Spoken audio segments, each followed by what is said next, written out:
दोस्तों, युद्ध किसी का भी हो और किसी भी कारण से हो, परंतु इसमें होने वाला सबसे बड़ा नुकसान युद्ध में मारे गए सैनिकों की पत्नी का होता है। इसी प्रकार धर्म और अधर्म के बीच लड़ा गया महाभारत का युद्ध भी अनेकों सैनिकों ने मिलकर लड़ा था और कुछ चंद योद्धाओं को छोड़कर सभी योद्धा उस युद्ध में मारे गए थे।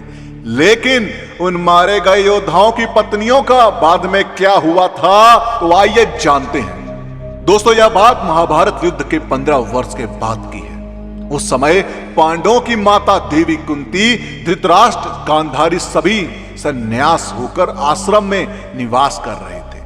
तभी एक दिन सहदेव के मन में माता कुंती के दर्शन करने की इच्छा उत्पन्न हो गई। यह सुनकर सभी पांडवों ने वन जाने की तैयारियां शुरू कर दी। राजा युधिष्ठिर और पांडवों के साथ हस्तिनापुर की सारी जनता चल पड़ी थी और इनमें वह सभी विधवा महिलाएं भी थी जिनके पति महाभारत के युद्ध में मारे गए थे। और वह सभी लोग एक माह तक धृतराष्ट्र के आश्रम के आसपास ही रुके थे। एक बार पांडवों के पितामह ऋषि वेदव्यास जी धृतराष्ट्र के उस आश्रम में पांडवों से मिलने के लिए आए थे। तब उन्होंने देखा कि पांडवों सहित वहां सभी हस्तिनापुर के वासी अपने बंधुओं और घर वालों के शोक में डूबे हुए हैं, जिन्होंने महाभारत के युद्ध में वीर गति पाई थी।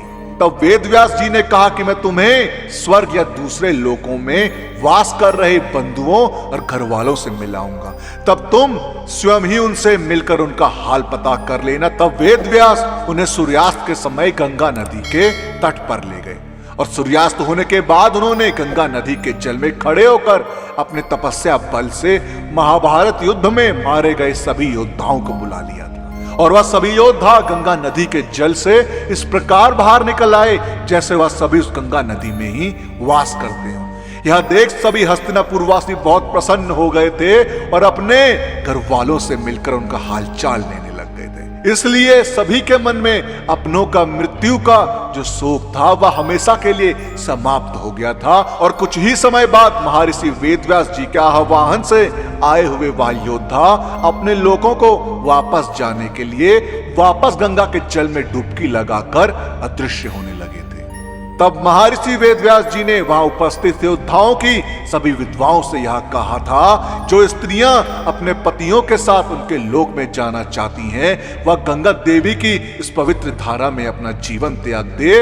वेदव्यास जी की यह बात सुनकर वह सभी महिलाएं जो अपने पत्नियों से असीम प्रेम करती थी, वह गंगा की उसी धारा में कूद पड़ी थी और अपने प्राणों को त्याग कर अपने पतियों के लोक को चली गई। दोस्तों, आपका महाभारत से जुड़ी इस घटना के बारे में क्या कहना है, हमें कमेंट्स के माध्यम से जरूर बताएं। और इस वीडियो का पार्ट 2 चाहिए हो तो कमेंट्स में पार्ट 2 जरूर लिखें। और साथ ही साथ अगर आपको हमारी आज की वीडियो पसंद आई हो तो टारगेट रखते हैं 5000 लाइक।